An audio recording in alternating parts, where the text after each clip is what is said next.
안녕하세요, 리버트입니다. 저는 간헐적 단식을 시작한 이후로 1년 반이 지나가고 있는데요. 처음에는 8시간 이내에만 식사를 하고 16시간 동안 단식을 유지하는 16대8 방식을 하다가 점차 단식 시간을 늘려 현재는 20대 4나 23대 1 식사 패턴까지 병행하고 있어요. 식단은 아무런 제약 없이 정말 자유롭게 먹고 있고요. 체중은 표준 체중에서 시작해서 조금씩 빠지면서 유지되고 있고요. 간헐적 단식을 하며 느낀 점은 그 어떤 방법보다 다이어트나 요요에서 자유로워질 수 있는 최고의 방법이며 스스로 건강을 지킬 수 있는 강력한 무기라는 생각이 들어요. 하지만 이 좋은 방법도 잘못 사용하면 독이 될 수 있죠. 그럼 절대 실패하지 않는 간헐적 단식 방법에 대해 알아볼까요? 잠깐 구독과 좋아요 그리고 알람 설정하기 누르시면 다이어트 및 건강 정보를 가장 빠르게 받아보실 수 있으니 놓치지 마세요. 첫째, 목적이 중요하다. 살을 급하게 빼기 위한 단기 다이어트 방법으로 간헐적 단식을 선택하지 마세요. 효과가 없어서가 아니라요. 하루 종일 먹던 사람이 하루 한 끼 혹은 두 끼를 먹으며 다이어트를 한다면 짧은 시간 안에도 당연히 살을 뺄 수 있어요. 하지만 목표 체중을 달성하더라도 이전 식습관이나 식사 패턴으로 돌아간다면 요요는 무조건 올 수밖에 없어요. 그런데 요요가 올 게 뻔한 다이어트를 할 거면 차라리 다이어트를 하지 않는 게 훨씬 나아요. 요요를 겪으면 겪을수록 살이 잘 안 빠지는 체질로 변하게 되니까요. 그렇기 때문에 간헐적 단식은 다이어트 방법의 개념이 아닌 라이프 스타일로 선택하셔야 해요. 간헐적 단식이 식습관으로 자리 잡으면 살이 빠지는 건 그냥 선물처럼 따라와요. 그리고 평생 요요 걱정 없이 건강까지 챙기며 지낼 수 있고요. 그럼 어떻게 간헐적 단식을 완전한 나의 습관으로 만들 수 있을까요? 달리기 경주와 비교해보자면 단거리 경주는 빠른 속도와 순간적인 에너지가 절대적이라면 마라톤과 같은 장거리 경주는 페이스 조절과 에너지 분배가 필수죠. 간헐적 단식 또한 마치 장거리 경주를 하는 마음가짐으로 여유를 갖고 페이스 조절을 하며 전략적으로 하는 것이 굉장히 중요해요. 둘째, 속도가 중요하다.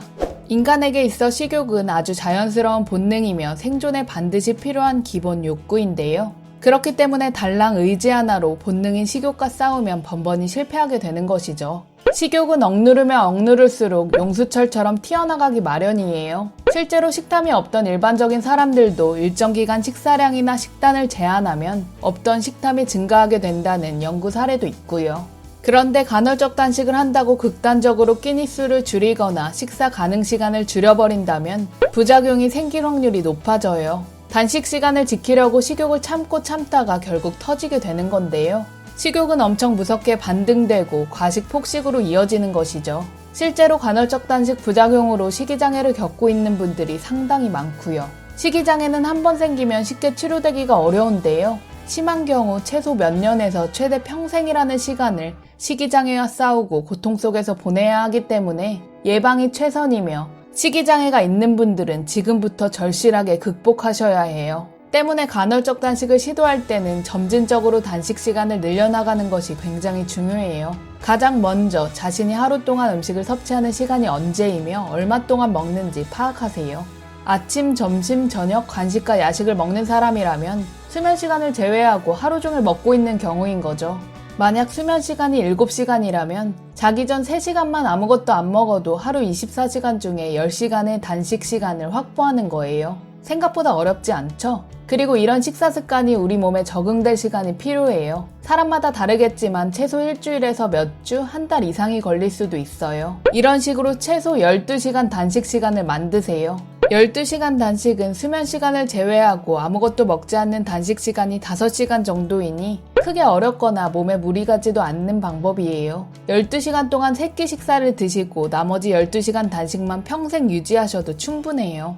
역시나 적응기를 갖고 조금씩 단식 시간을 늘려나가면 16시간 단식에 8시간 이내 2끼 식사도 가능해요. 자신의 생활 패턴에 따라 점심, 저녁을 먹거나 아침, 점심을 먹는 방식인데 16대 8은 일상에서 무리 없게 실천하기 좋고 지방이 연소되는 효과도 좋기 때문에 저도 선호하고 추천드리는 방식이에요. 급하게 식사 패턴을 바꾸고 다시 돌아가는 것보다 아주 느리더라도 천천히 몸에 적응시키며 제대로 가는 것이 훨씬 빠르고 정확한 방법이고요. 참고로 저는 12시간 단식 패턴을 오래 유지하다가 1년에 걸쳐 16대 8 방식을 완전히 적응했고 현재는 비교적 수월하게 23대 1이나 20대 4 패턴도 병행하고 있어요. 셋째, 내려놔야 할 것과 지켜야 하는 것.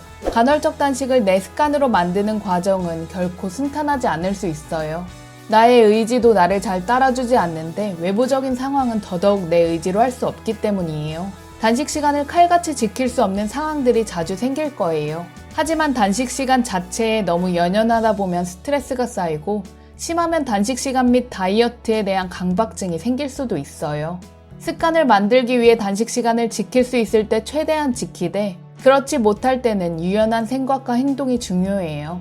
단식 시간에서 잠시 벗어났다가 다시 패턴으로 돌아오는 거죠. 예를 들어 저는 저녁 6시 이후로 뭔가 먹는 일이 드물지만 가끔 약속이나 행사가 생기면 밤에 먹기도 해요.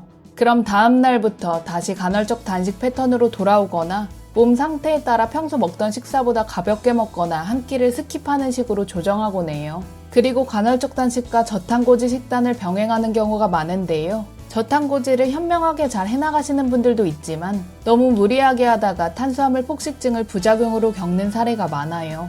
탄수화물을 극단적으로 절제하다가 결국 탄수화물 폭식을 하게 되는 거죠. 제가 추천드리고 싶은 방법은 한식을 기반으로 드시면서 건강 식단이나 먹고 싶은 음식 등을 고루 드시는 것이에요. 앞에서도 언급드렸듯이 간헐적 단식을 평생 할 건데 음식 종류를 너무 제한하면 지속하기가 어렵거든요. 식단을 자유롭게 먹어도 괜찮다고 해도 매일 정제 탄수화물을 드시는 건 문제가 되겠죠? 그건 식단의 자유로움이 아니라 탄수화물 중독일 수 있으니 당분간 밀가루나 단 음식의 탄수화물을 끊고 식욕 호르몬 균형을 맞추는 시간이 필요해요. 실패 없는 간헐적 단식 방법에 대해 정리하자면 1. 목적의 중요성. 간헐적 단식을 체중 감량 목적을 위해 일시적인 방법으로 선택하지 말고 평생 유지할 라이프 스타일로 선택하세요. 요요는 다이어트를 하는 건 내 몸에 몹쓸 짓을 하는 것과 같다는 걸 명심하세요. 2. 속도의 중요성. 단식 시간을 무리하게 설정하면 부작용이 생겨요. 자신의 식습관을 파악한 뒤 단식 시간을 점진적으로 서서히 늘려가세요. 수면 시간을 포함한 최소 10시간에서 12시간 단식, 16시간 단식이 쉽고 지속하기에 가장 이상적이에요. 3. 단식 시간과 식단의 완벽함을 추구하기보다는 유연함을 갖고 외부 상황에 동요하지 말고 다시 식사 패턴을 유지하세요. 식사 종류는 좀 자유롭게 드시되 식사량은 적당량 지켜서 드세요. 이 3가지 방법을 지키면서 간헐적 단식을 한다면 실패가 없고 다이어트나 요요에서 자유로워지리라 확신해요. 현재 저는 간헐적 단식이 굉장히 익숙해졌고 16대 8방식은 전혀 힘들지 않아요. 그냥 습관이에요. 가끔 1일 1식 하는 일도 대수롭지 않고요.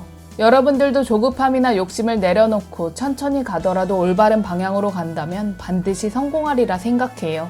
더보기란에 함께 보면 좋은 영상 참고하시고요. 각종 의견 및 사례 그리고 안부는 댓글로 남겨주세요. 언제나 당신을 응원할게요. 리버트 식구님들 우주만큼 고맙고 사랑합니다. 우리 존재 화이팅!